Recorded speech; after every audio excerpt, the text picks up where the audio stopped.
नमस्कार, state live में आप सभी का स्वागत है। मैं हूं आपके साथ सपना। शनिवार को झारखंड की राजधानी रांची में 40 आदिवासी संगठनों ने चक्का जाम कर दिया है। सुबह से ही संगठन के लोग रांची की सड़कों पर पहुंचे और विरोध करते हुए सड़क जाम कर दी गई। दरअसल रांची के सिरमटोली स्थित निर्माणाधीन फ्लाईओवर के रैंप को हटाने की मांग को लेकर आदिवासी संगठनों द्वारा रांची बंद का आह्वान किया गया है।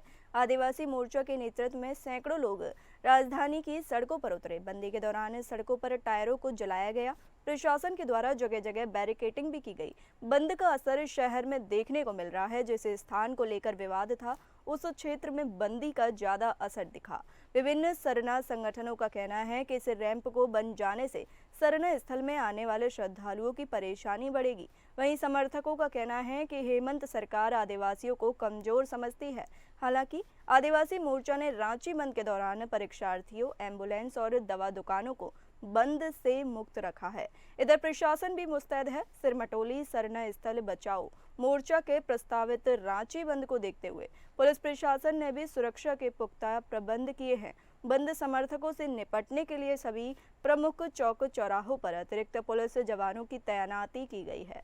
रांची बंद का मुद्दा विधानसभा में भी उठा, जहां टाइगर जयराम महतो ने कहा कि राज्य आदिवासियों की है तो उनकी मांगों पर विचार जरूर करना चाहिए। भाजपा विधायक सीपी सिंह ने कहा कि आदिवासी समाज को समझाकर बीच का कोई रास्ता सरकार को निकालना चाहिए।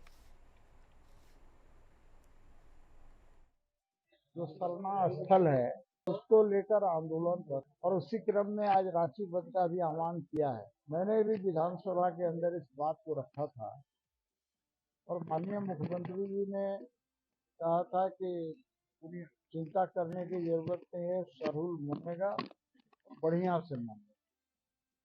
भाई चिंता करने की बात मुझे लगा था कि कुछ कटाक्ष के रूप में ही उन्होंने कहा है। मैं इतना जरूर कहना चाहता हूँ, उस दिन भी मांग किया था कि इसका पटाक्षेप होना चाहिए, चाहे जिस ढंग से हो। आदिवासी समाज को, सरना समाज को समझाकर बुझाकर उनकी बातों को मानकर एक रास्ता निकालना चाहिए। लेकिन सदन के अंदर तो सरकार कोई भी सटीक उत्तर देती नहीं है और न उस समाधान करने का कोई प्रयास करते।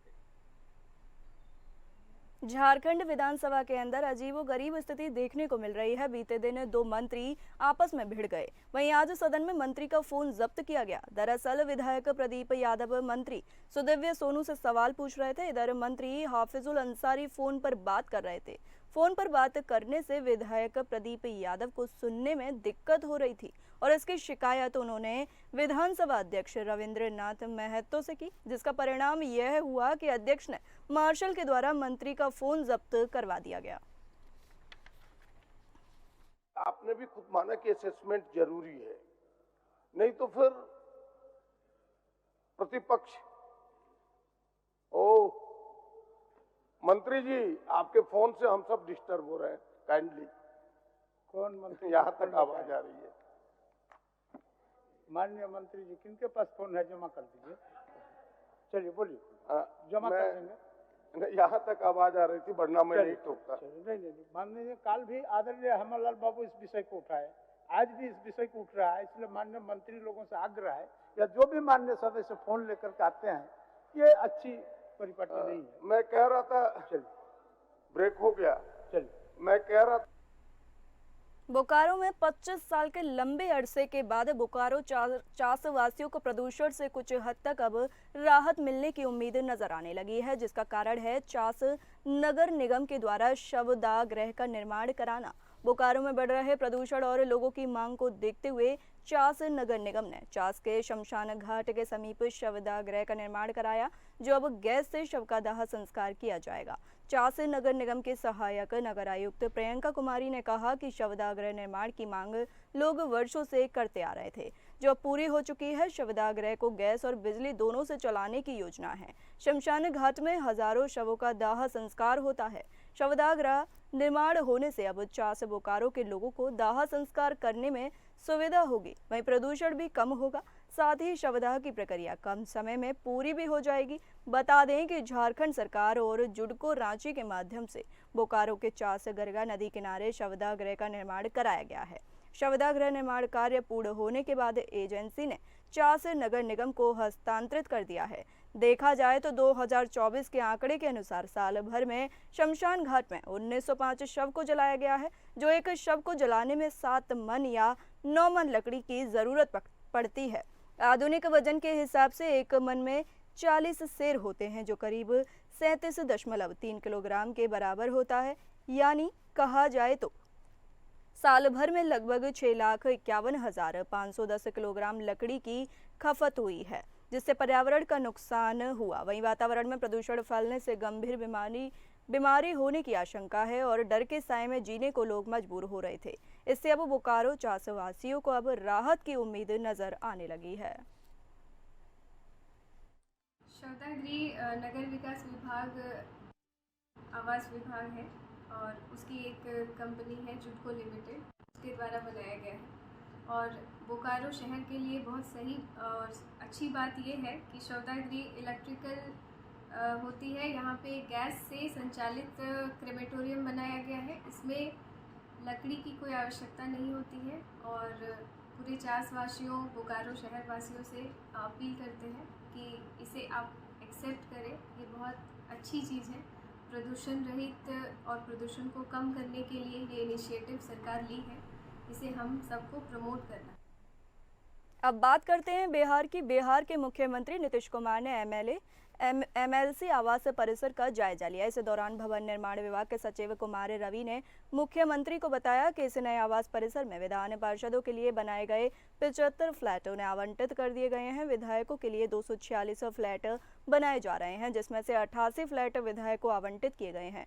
बचे हुए 188 फ्लैटों का निर्माण 2 महीनों में पूर्ण कर लिया जाएगा। उन्होंने canteen, community hall, guest house के निर्माण कार्य के संबंध में भी मुख्यमंत्री को जानकारी दी। मुख्यमंत्री ने नवनिर्मित एमएलए फ्लैट के निचले और ऊपरी तल के विभिन्न हिस्सों का जायजा लिया।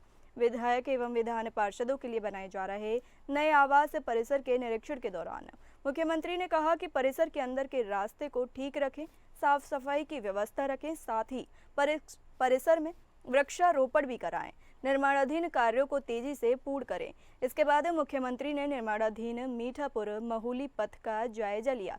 इस दौरान बिहार राज्य पुल निर्माण निगम लिमिटेड के अध्यक्ष शीर्षद कपिल ने मुख्यमंत्री को बताया कि मीठापुर महूली पथ की लंबाई 11 किलोमीटर है। इसके बचे हुए निर्माण कार्य को अप्रैल माह तक पूरा कर लिया जाएगा। निरीक्षण के दौरान मुख्यमंत्री ने मीठापुर फ्लाईओवर, रोटरी तथा मीठापुर रेलवे क्रॉसिंग के पास स्थल निरीक्षण किया। इसके बाद मुख्यमंत्री ने पटना गया पुराने पथ के चौड़ीकरण कार्य का जायजा लिया।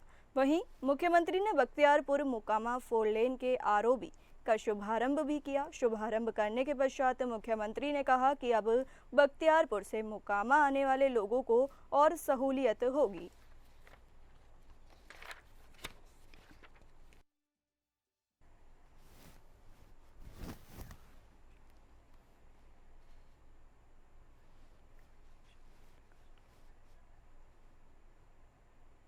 बिहार के बाढ़ में निरीक्षण और बैठक का आयोजन किया गया। महिला सशक्तिकरण केंद्र बाढ़ में एक महत्वपूर्ण निरीक्षण एवं बैठक का आयोजन किया गया। इस अवसर पर राज्य समन्वयक प्रेम प्रकाश, सरस्वती शिशु मंदिर पंडारक के प्रधानाचार्य ऋतुराजु, केंद्र समन्वयक अंशराज, शिक्षिका विंध्यवासिनी कुमारी और केंद्र के सभी बच्चों ने भाग लिया। निरीक्षण के दौरान केंद्र में चल रहे विभिन्न कार्यक्रमों की प्रगति का मूल्यांकन भी किया गया तथा महिलाओं के कौशल विकास, स्वरोजगार और सशक्तिकरण के लिए किए जा रहे प्रयासों पर भी चर्चा की गई।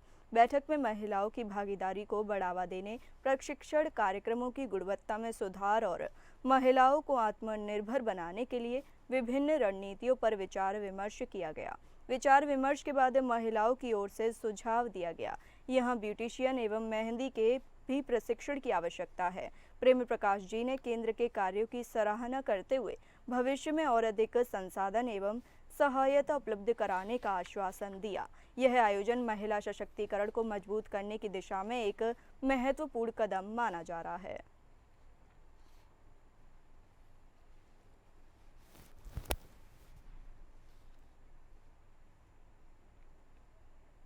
सुपौल में एक बड़ा हादसा हो गया जहां स्कूल जा रही छात्राओं को तेज रफ्तार पिकअप गाड़ी ने कुचल दिया, जिसमें एक छात्रा की घटना स्थल पर ही मौत हो गई, जबकि एक अन्य छात्रा गंभीर रूप से घायल हो गई है, जिसे नजदीकी अस्पताल CHC छातापुर में इलाज के लिए भर्ती कराया गया है।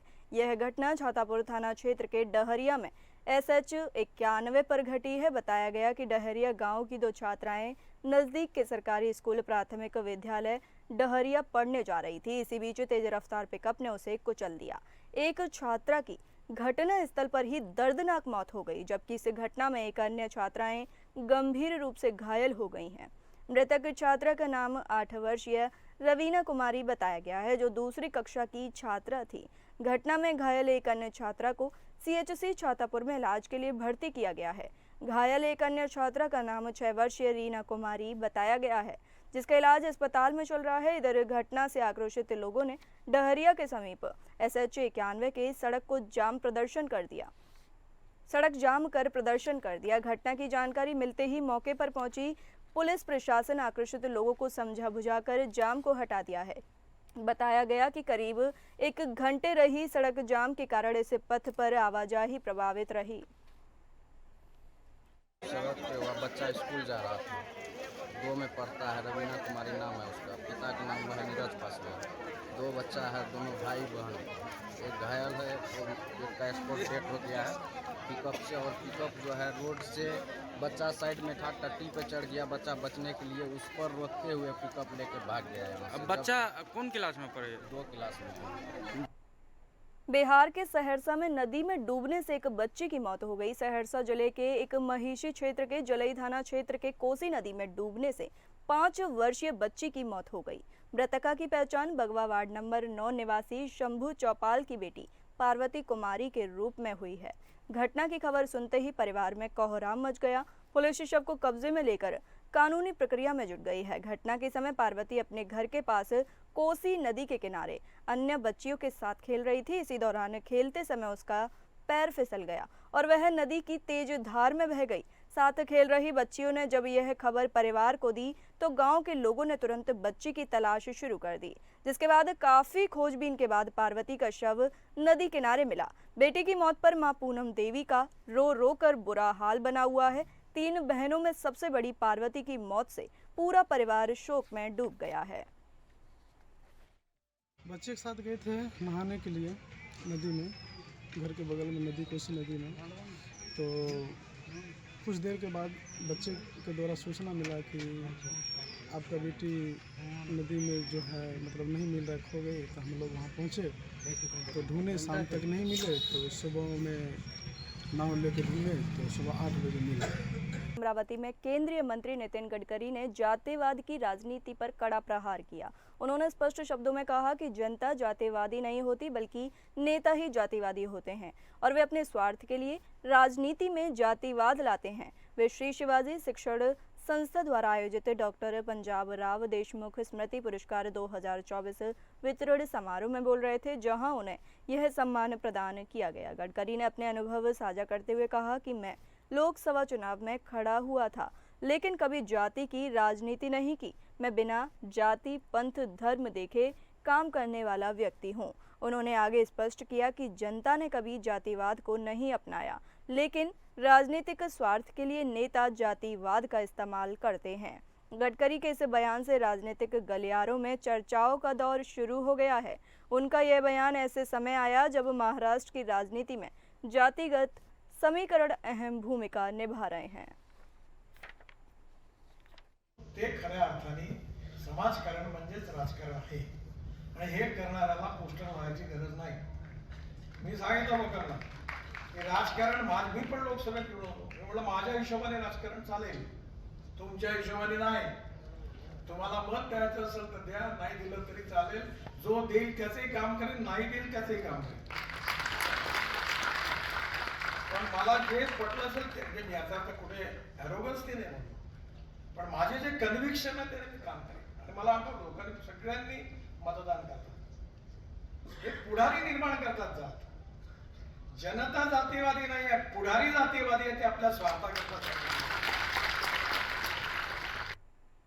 खैरागढ़ में एक खैरागढ़ में ऑक्टेव 25 नामक एक भव्य सांस्कृतिक कार्यक्रम का शुभारंभ हुआ। 3 दिवसीय इस कार्यक्रम में पूर्वोत्तर भारत के 8 राज्यों की समृद्धि, संस्कृति और कला का प्रदर्शन किया जा रहा है। कार्यक्रम का उद्घाटन छत्तीसगढ़ के राज्यपाल रामेन डेका ने किया। बता दें कि दक्षिण मध्य क्षेत्र सांस्कृतिक केंद्र, नागपुर संस्कृति मंत्रालय, भारत सरकार और इंदिरा कला संगीत विश्वविद्यालय खैरागढ़ के संयुक्त तत्वावधान में आयोजित किया जा रहा है। कार्यक्रम में असम, अरुणाचल प्रदेश, मणिपुर, मेघालय, मिजोरम, नागालैंड, सिक्किम और त्रिपुरा ने लगभग 280 कलाकार अपनी पारंपरिक नृत्य और संगीत कला का प्रदर्शन कर रहे हैं।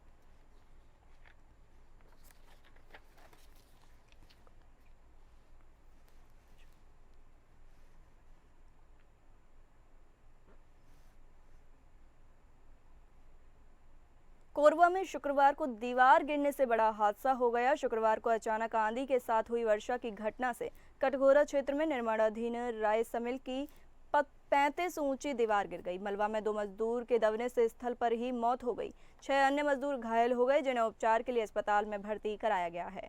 दरअसल कोरबा के ग्राम लखनपुर बरभाटा में राकेश अग्रवाल द्वारा न्यू वैष्णवी राइस मिल का निर्माण का कार्य चल रहा था।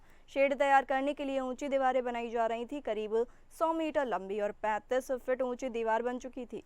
दोपहर 3 बजे के बाद मौसम ने एकाएक करवट ली और क्षेत्र में तेज हवा चलने लगी। इसके कुछ देर बाद बारिश होने लगी। निर्माण कार्य में लगे सभी मजदूर अंदर की ओर कार्य कर रहे थे, तभी दीवार भरभरा कर मजदूरों पर गिर पड़ी। मलबा में 2 मजदूर सुनीता धनवार और गणपत पिता बजरंग उर्फ समीर दब गए। उनकी मौके पर ही मौत हो गई। वहीं 6 अन्य मजदूर घायल हो गए। जानकारी मिलने के बाद वहां मौजूद अन्य कर्मचारियों में अफरा तफरी मच गई। आसपास में निवासरत काफी संख्या में लोग घटना स्थल पर पहुंच गए और दबे मजदूरों को बाहर निकालने का प्रयास करने लगे। इसी बीच घटना की सूचना कटघोरा पुलिस को भी दी गई और प्रशासनिक अधिकारी एवं थाना प्रभारी निरीक्षक धर्म नारायण तिवारी पुलिसकर्मियों के साथ घटना स्थल पर पहुंचे। इसके साथ ही स्थानीय लोगों की सहायता से राहत एवं बचाव कार्य करते हुए मलबे में दबे लोगों को बाहर निकाला। घायलों को उपचार के लिए अस्पताल में भर्ती कराया गया है।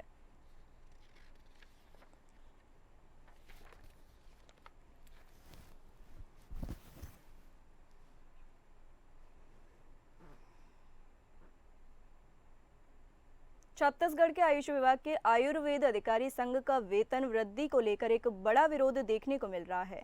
जहां आयुर्वेदिक डॉक्टर अपनी वेतन वृद्धि को लेकर असंतुष्ट हैं। उनका कहना है कि 2023 में राज्य सरकार द्वारा 27% वेतन वृद्धि की बात कही गई थी, लेकिन उनके साथ भेदभाव किया गया। उन्हें वेतन वृद्धि के नाम पर खैरात दी गई, जिसका वे विरोध कर रहे हैं। आयुर्वेदिक डॉक्टरों का कहना है कि हमारे साथ भेदभाव क्यों, जब हम भी समान काम करते हैं तो समान वेतन हमें भी दिया जाना चाहिए।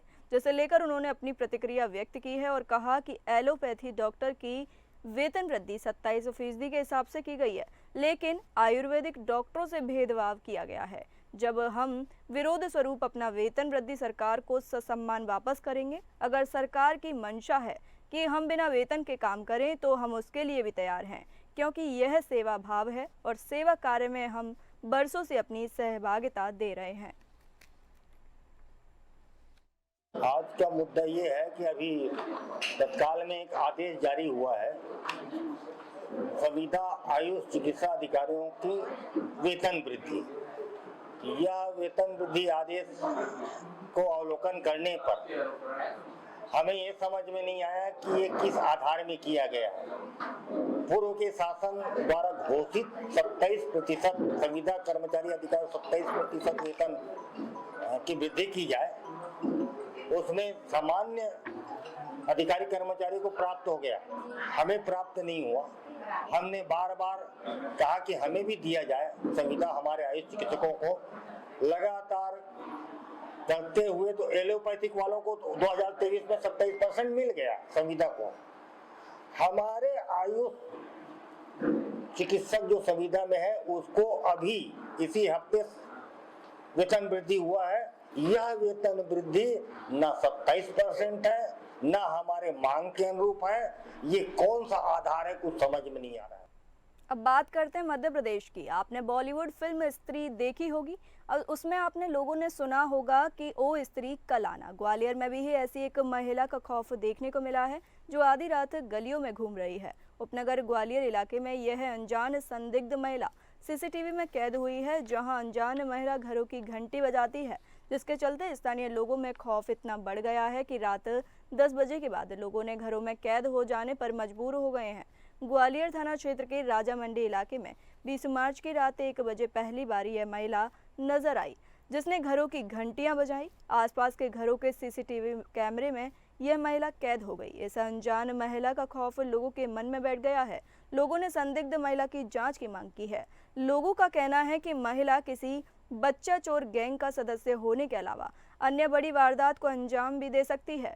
वहीं कुछ महिलाओं का कहना है कि जिस तरह महिला रात में घूम रही है, वह जरूर कोई भूत प्रेत भी हो सकती है, क्योंकि उसको देखकर जानवर भी भागते नजर आते हैं। यही वजह है कि लोग रात 10 बजे के बाद अपने घरों में कैद हो जाने को मजबूर हो गए हैं।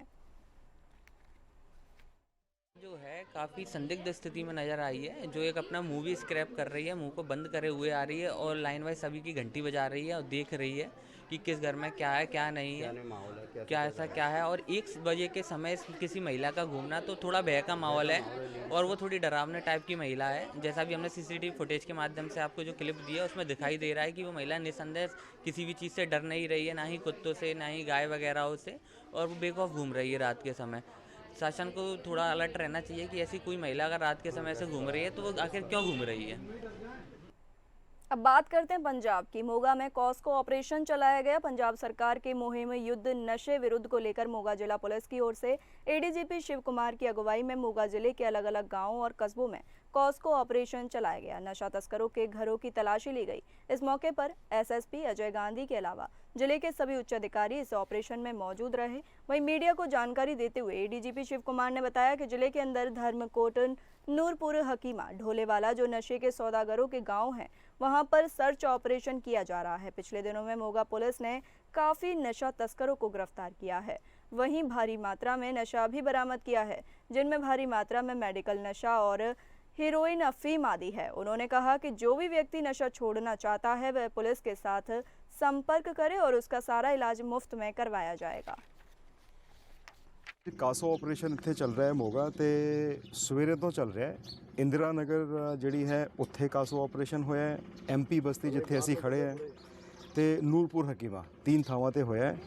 ਕਰੀਬ 250 ਸਾਡੇ ਮੁਲਾਜ਼ਮ ਲੱਗੇ ਹੈ ਇਹਦੀ ਕਾਸੋ ਆਪਰੇਸ਼ਨ 'ਚ, ਜਿਹਦੇ ਵਿੱਚ 2 ਐਸਪੀ ਤੇ 4 ਡੀਐਸਪੀ ਤੇ ਬਾਕੀ ਫੋਰਸ ਹੈ ਤੇ ਘਰ ਘਰ ਦੀ ਸਰਚ ਹੋ ਰਹੀ ਹੈ। ਕੋਰਡਨ ਕਰਕੇ ਇਹ ਤਿੰਨੋਂ ਏਰੀਆਜ਼ ਨੂੰ ਸਰਚ ਕੀਤੀ ਜਾ ਰਹੀ ਹੈ। ਜਿਹੜੇ ਸਾਡੇ ਲਿਸਟਡ ਸਮਗਲਰ ਸੀਗੇ, ਜਿਹੜਾ ਪਹਿਲਾਂ ਕੰਮ ਕਰਦੇ ਸੀ, स्पेशली उन्होंने तो उस तो अलावा बाकी घरों की एज पर इन्फॉर्मेशन बेस्ड ये बारे सारा बाज दसांगे। पर मैं जरूर तुहाडे नाल शेयर करना चाहना है कि 1 मार्च तो जिहड़ा ये शुरू होया है युद्ध नशियां विरुद्ध, इहदे विच मोगा डिस्ट्रिक्ट की काफ़ी चंगी आउटपुट रही है।